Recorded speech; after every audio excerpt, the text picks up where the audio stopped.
अध्याय 2। चाओबी मौसी की पेंशन। आज तीसरा दिन है। बंद की वजह से घर से बाहर नहीं निकल सका। इबोतोम्बा नए साल की शुरुआत के पहले ही घर पूरा बनवा लेना चाहता है। सीमेंट न मिलने के कारण कई दिन से काम रुका हुआ है। आज जरा जल्दी घर से निकला था कि रास्ते में बुआ मिल गई। बुआ किधर से आ रही हो? अरे बेटा इबोतोम्बा, तुम्हारी चाओबी मौसी के पास से आ रही हूँ। बेचारी भाग्य की मारी, उसके सिर में गहरी चोट आई है, बिस्तर पर पड़ी है। बड़ा बुरा हुआ।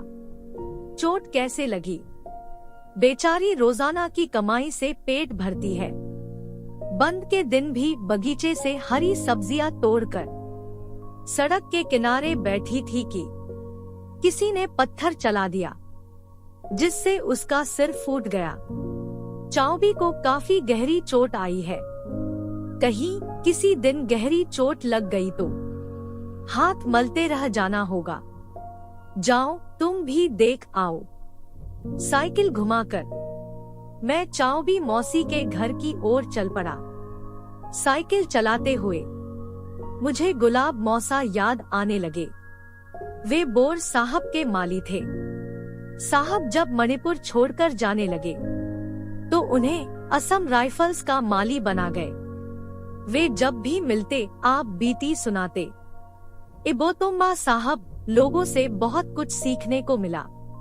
क्या क्या मौसा जी, जब मैं काम से घर लौटता हूँ तो तुम्हारी फूहड़ मौसी मैली कुचैली सी मिलती है और जो काम कर रही होती उसी में उलझी रहती। मेरी तरफ आंख उठाने की फुर्सत ही नहीं होती। वे शिकायत के लहजे में बोलने लगते।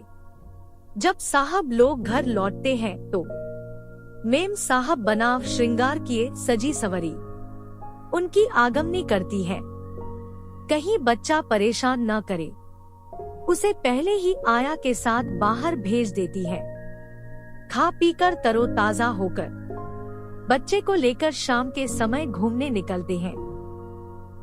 जब ऐसा हो तो प्रेम से कैसे नहीं रहेंगे। हमारे यहाँ तो घर इसीलिए आने का मन नहीं करता कि पत्नी से वैसा प्रेम ही नहीं मिलता। गुलाब मौसा की शिकायतें कुछ वाजिब थी और कुछ गैर वाजिब। पुरुषत्व का अहम, पत्नी से सेवा प्राप्ति की मधुर व्यवहार की चाहत स्वाभाविक है। गुलाब मौसा भले ही माली हो, पर अपनी पत्नी के लिए साहब से कम थोड़े ही थे। एक दिन अपनी धुन में मौसा बोले, इबोतोम्बा। एक दिन साहब ने मुझसे पूछा, गुलाब, बंगले की सीढ़ियों के पास जो गुलाब का पौधा है, कभी उस पर फूल क्यों नहीं खिलते? इतना कहकर मैंने चाकू से उस पौधे को सट से बीच से काट दिया। साहब भौचक होकर बोले, फूल खिलने की बात कहकर उसे काट क्यों दिया? साहब कुछ दिन इंतजार कीजिए, फूल जरूर खिलेंगे। इसके बाद मैंने पौधे को निराया और खाद डालकर सींच दिया। कुछ दिन बाद उस पौधे से कोंपलें फूटने लगी, फिर फूल आ गए।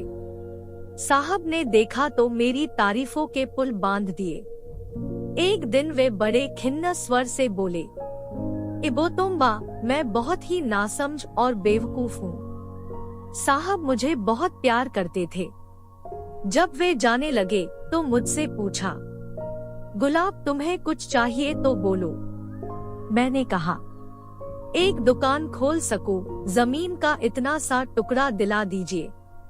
उन्होंने कबूल इकाई में बहुत सारी जमीन देने की बात कही, पर मैं तो बाजार के पास कोई जमीन चाहता था।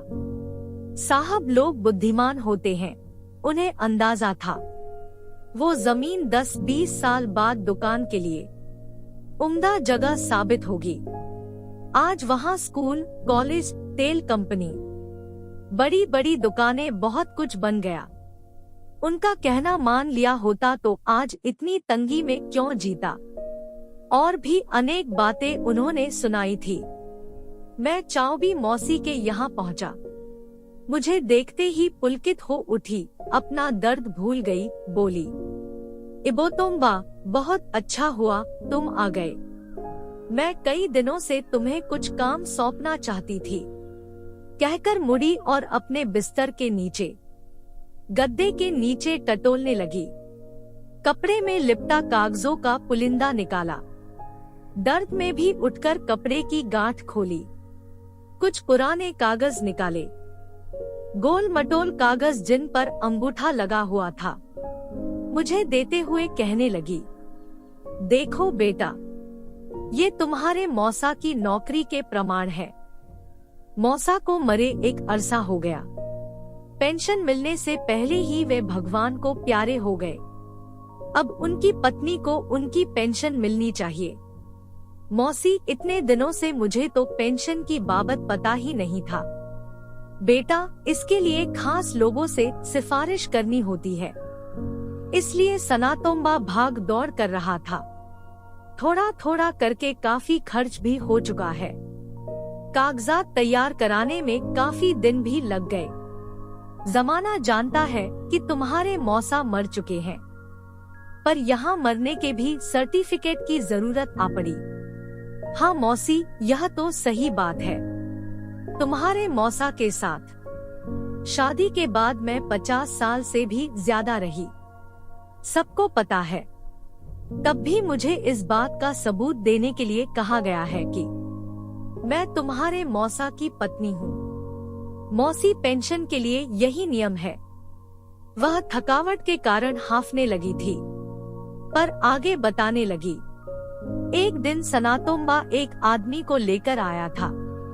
उसने बताया कि पेंशन के लिए भाग दौड़ करने में कम से कम 2000 तो लग जाएंगे। फाइल ढूंढने, कागजों की छानबीन करने, आने जाने, खिलाने पिलाने में। मैंने पूछा, 2000 देने के बाद मुझे कितना मिलेगा? करीब 12-13 हजार मिलेंगे। उस आदमी ने कहा। उसके बाद क्या हुआ? मौसी ने उत्तर दिया। मैं उसकी बातों में आ गई। मैंने अपनी दुकान वाली जगह बेचकर 2000 दे दिए। रुपए देने के बाद भी अभी तक पेंशन क्यों नहीं मिली? अरे, और भी कई बातें हैं बेटा। मेरे चौराप कोट जाए बिना काम नहीं होगा, ऐसा बताया। पर मैं क्यों जाऊं? मैंने कोई अपराध नहीं किया। इतने दिनों बिना पेंशन के रही, अब पेंशन की याद कैसे आ गई? मैंने पूछा। इबोतोम्बा, मुझे लगता है मैं अब ज्यादा दिन जिंदा नहीं रहूंगी।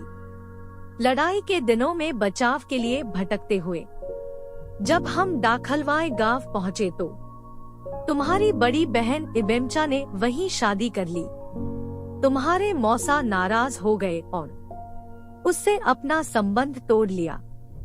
अब मैं मरने से पहले उसे कुछ दे दाकर विवाह की रस्म पूरी करना चाहती हूँ, ताकि वह अपने मायके आ सके। नहीं तो मेरी आत्मा को शांति नहीं मिलेगी। अपने लिए न सोच, अपनी संतान के सुख की चिंता करना शायद हर माँ की नियति है। मैं हर संभव कोशिश करके मौसी को पेंशन दिलाने की बात कहकर और उनके हाथ पर 10 रुपए रखकर चला आया। पेंशन सेल सेक्रेटेरिएट बिल्डिंग की सबसे ऊपरी मंजिल के एक कमरे में है। ग्राउंड फ्लोर से सीढ़ी चढ़ते हुए दीवार पर एक प्लेट लगी देखी, उस पर लिखा था कीप क्लीन। पर दीवार का कोना पान की पीक से रंगा हुआ था। दूसरी मंजिल पर पहुंचा। कोने में एक डस्टबिन रखा हुआ था, जिस पर लिखा था यूज मी। इसका सबसे ज्यादा प्रयोग पान की पीक थूकने के लिए किया गया था। चारों तरफ चुरुट के टोटे, झाड़ी हुई राख और बीड़ी के टुकड़े दिखाई दिए। दफ्तर को साफ सुथरा रखने की जिम्मेदारी किसकी है? चौथी मंजिल पहुंचा। अफसरों के नेम प्लेट कमरों के आगे लटके थे। दरवाजे के आजू बाजू गमले रखे हुए थे। ये भाग्यशाली लोग हैं। सरकारी नौकरी चाहे जैसी भी हो मैं पाना चाहता था। विधवा माँ ने मुझे बड़े कष्ट से पाला था। मैंने फर्स्ट डिवीजन में मैट्रिक किया था। PU.C की परीक्षा के समय माँ की बीमारी के कारण आगे नहीं पढ़ पाया। क्या करता? माँ का इलाज कराने, दवाइयाँ खरीदने के लिए चेहरा ढाँप कर रिक्शा चलाने लगा। चेहरा ढाँपने के कारण पुलिस वाले मुझसे तरह तरह के सवाल करते। बाद में मैं धीनाउजम मणि भैया के संग मिस्त्री का काम करने लगा। मैं बिल्डिंग की आखिरी मंजिल पर पहुंचा। पेंशन सेल का एक SO हाई नेक जसी पहने था। मैं उसके पास बहुत देर से खड़ा था। मेरी 3 बार की पुकार उसके कानों तक नहीं पहुंची। यह अनसुना बना रहा। एक बार भी सिर उठाकर नहीं देखा। तब मैंने उसके एकदम पास जाकर कहा, इन्हें एक बार देख लीजिए, और अंगूठा लगे चाउवी मौसी के कागज उसके सामने फैला दिए। उसने मुंह ऊपर उठाया, मेरी ओर देखते हुए बोला, यह काम करने वाले आज छुट्टी पर है और लंच टाइम है, कैंटीन चलते हैं। कहते हुए सामने वाले सज्जन के साथ चल दिए। इस ऑफिस के मैंने अनेक चक्कर लगाए हैं। कल आना, परसों आना, पर काम कभी पूरा न हो पाया। चक्कर काटते काटते ऑफिस के कई लोगों से जान पहचान भी हो गई थी। उनमें से कुछ कहते यह केस तो सन 60 से पहले का है, सही प्रमाण भी नहीं जुटाए तो मुश्किल पेश आएगी, खर्चा भी बहुत होगा, इससे कोर्ट में जाना ही बेहतर है। 3 महीने बाद एक दिन बुआ ने सूचना दी, तुम्हारी चाउबी मौसी नहीं रही। आखिरी वक्त तुम्हें बड़ा याद किया। तुम्हारी कोशिशों से मिली पेंशन की रकम से अपनी बेटी को सामान वगैरह देकर विवाह की रस्म अदा कर पाने में बहुत संतुष्ट थी। अपने लिए एक नई साइकिल खरीदने और टपकती हुई छत की मरम्मत के इरादे से इकट्ठे किए हुए 10,000 रुपए मैंने चाउबी मौसी को दे दिए थे। उस रकम को उन्होंने पेंशन के रुपए समझ लिया था। यह जानकर मुझे असीम सुख मिला।